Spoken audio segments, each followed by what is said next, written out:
झाल्यानंतर आता मनोज जरांगे पाटील बोलतात, आपण थेट जाऊयात. किती नुकसान होतंय हे नाही बघायचं का? तुम्हाला आलं की वेळ आणि मग 10 महिन्यात काय केलं मधल्या? आताही 15 दिवस होते. 16 मे पासून 30 मे पर्यंत तुमच्या हातात 16 दिवस होते. तुम्ही काय केलं? मी रीतीच्या बाहेर बोलत नाही, मी कायद्याच्या बाहेर बोलत नाही.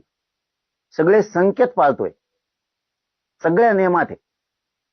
मी का माघार घ्यायची? माझ्या समाजाने मी मागं का हटायचं? काय हौस आहे का राव? उन्हात जाळून घेणं, सगळे हात पाय भाजून निघणार आहेत त्या उन्हात. हे सोपं नाहीये.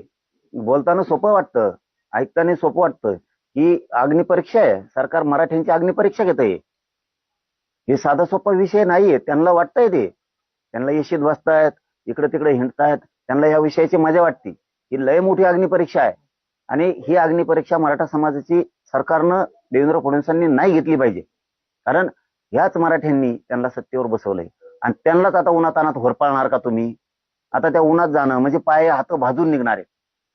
ते स्वतःला समाजाच्या हितासाठी, मराठा समाजाच्या लेकराबाळाच्या कल्याणासाठी आपण या उन्हातानात जाळून घेतोय, स्वतःला हातपाय भाजून घेतोय आपण या उन्हाने.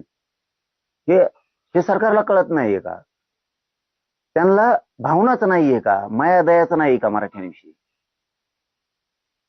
तुम्ही मग कोणची परंपरा चालवताय? कोणत्या हिंदू धर्माची परंपरा चालवताय? कोणची वारकरी संप्रदायाची परंपरा माया दयाची चालवताय? माया दयाच नाहीये का? भावना शून्य झालात का तुम्ही? मुख्यमंत्री झालात, तुम्ही दोघं उपमुख्यमंत्री झालात, तुम्ही सरकार बसवलं, मग तुम्ही काय भावना शून्य झालात का? खरंच गोरगरीब मराठ्यांच्या लेकरांचे हाल अपेष्टा आहेत का नाहीत?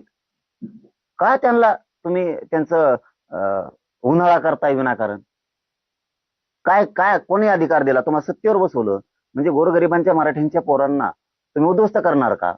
सरकार यासाठी नसतं. सरकार हे नाव कमवायसाठी असतं, गोरगरीब जनतेचे प्रश्न सोडवण्यासाठी असतं. गोरगरिबांच्या लेकरांच्या पाठीवरून हात फिरवणं ही सरकारची जबाबदारी असते.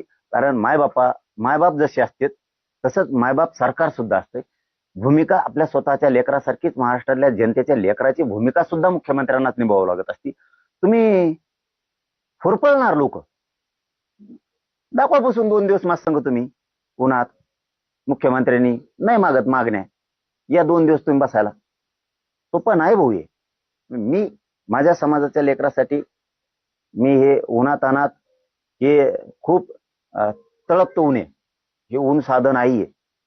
मे महिन्याचं हे ऊन आहे, ते तळपतं ऊन म्हणतात ना, तसा आग ओकतोय सूर्यवरून, आग ओकतोय आग. आणि त्याच्यामध्ये आपल्या समाजाच्या लेकराच्या हितासाठी मी उन्हात तरफडतोय.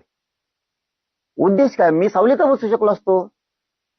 मी कुठेही फॅन मंडप देऊन, मी ते काय म्हणते त्याला कूलर लावून बसलो असतो. का भाजून घेतोय मला? मी माझ्या समाजाच्या लेकरा बाळाचं, लेकी बाळींचं वाटोळं होऊ नये म्हणून उन्हाताना स्वतःला भाजून घेतोय ना. सरकारला हे कळत नाहीये का? इतक्या वेदना आहेत मराठा समाजाच्या, मुख्यमंत्र्यांना हे कळत नाही का? की चला रे, किती दिवस आपण अडवायचं या मराठा समाजाला? किती दिवस या मराठा समाजाची अडवणूक करायची आपण? एकदा तरी त्या मराठा समाजाच्या गोरगरिबांच्या लेकराच्या, श्रीमंताचा ठीक आहे मराठा, गरीबाच्या लेकराच्या एकदा भावना जाणून घेऊ आपण. त्यांच्या कल्याणासाठी सरकार म्हणून झटू. का म्हणू नये मुख्यमंत्र्यांनी? कुठलं सुटलं हल्ले, कुठलं सुटलं आंदोलन मोडून टाकणं, एवढ्या सोप्या गोष्टी नाहीत त्या. तुम्ही म्हणता की आता फायनल आहे, आंदोलनाला जे विरोध करत होते त्या लोकांचा आता असं सुरू लागलाय की मनोज जरांगे पाटील हे भावनिक आंदोलन करून स्वतः